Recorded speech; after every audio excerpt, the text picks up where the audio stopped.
propose d'enchaîner tout de suite sur le bilan éco-jardin, le bilan annuel que je vous fais à chaque rencontre, pour faire un peu le point sur l'évolution des labellisés et sur quelques indicateurs. Et Aurore interviendra juste après pour vous présenter un peu les nouveautés sur les outils autour d'EcoJardin, sur les évolutions. Et on vous parlait notamment des sites audités en Wallonie. Ce sera l'occasion de vous en parler également.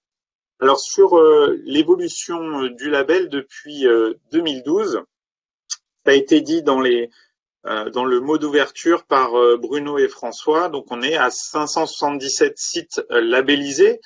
Alors c'est plutôt une bonne nouvelle puisque malgré le contexte un peu particulier de l'année passée, on a quand même eu une année plutôt prolifique en nombre notamment de nouveaux sites présentés. C'est le graphique que vous voyez ici en bas.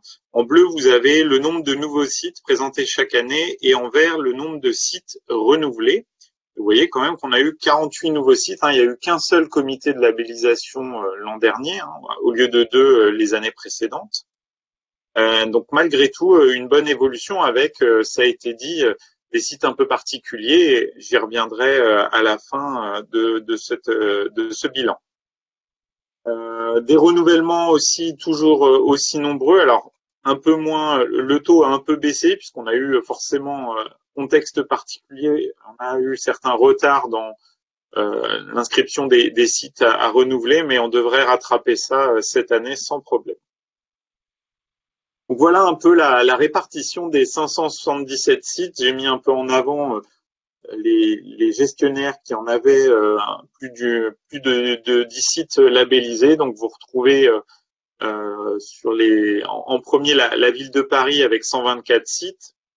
On a aussi depuis l'an dernier la ville de Rennes depuis 2019 pardon, la ville de Rennes qui a 73 sites. Donc l'ensemble des sites rennais gérés par la ville sont labellisés éco-jardin. On peut citer également dans les gestionnaires privés Paris Habitat, Bâtigère, Veolia, qui présentent régulièrement chaque année des sites. Et puis on voit que dans les collectivités, notamment les grandes villes comme Lyon, Besançon, la métropole de Lyon, et que je peux citer aussi Montpellier, donc qui sont des villes des villes ou des intercommunalités qui régulièrement présentent des sites au label éco-jardin. On peut citer aussi la ville de Pantin, qui depuis 3 ans s'engage à faire labelliser l'ensemble de ces sites. Et la ville de Cherbourg-Octeville, qui est la deuxième ville avec Rennes, qui a l'ensemble de ces sites labellisés éco-jardin. Donc une bonne évolution sur l'ensemble des régions. Quelques chiffres clés là sur plutôt les gestionnaires. On a 102 gestionnaires qui ont au moins un site labellisé éco-jardin. Donc dans les gestionnaires, on l'a vu, on a aussi bien des collectivités, des communes, des intercommunalités, des départements, mais aussi beaucoup de gestionnaires privés, on en a de plus en plus, des entreprises, des bailleurs sociaux, et puis d'autres typologies comme les établissements d'enseignement, les établissements éducatifs, les établissements publics et des centres hospitaliers. On a 3 centres hospitaliers labellisés éco-jardin. Et autre élément intéressant, c'est ce que vous voyez sur le graphique sur la droite. On a des sites qui sont gérés soit en régie, soit via des prestataires, et donc on a à peu près 91 sites labellisés éco-jardin gérés par des prestataires. Donc ça représente à peu près 41 prestataires différents, des entreprises, des bureaux d'études, des associations, des entreprises d'insertion également. Et on retrouve souvent plutôt sur les sites privés, donc gérés, dont la propriété est une structure privée. Les sites en régie sont plutôt des sites gérés par des collectivités publiques. Sur les typologies, évidemment, la typologie principale présentée au label, ce sont tous les parcs, jardins, squares publics. présentés essentiellement d'ailleurs par des collectivités. Ça représente plus de la moitié des sites labellisés. Vient juste derrière, avec 11% des sites, c'est la partie que vous voyez sur le graphique de gauche, les accompagnements d'habitation, et ça on le doit notamment aux bailleurs sociaux qui sont de plus en plus nombreux à présenter des sites.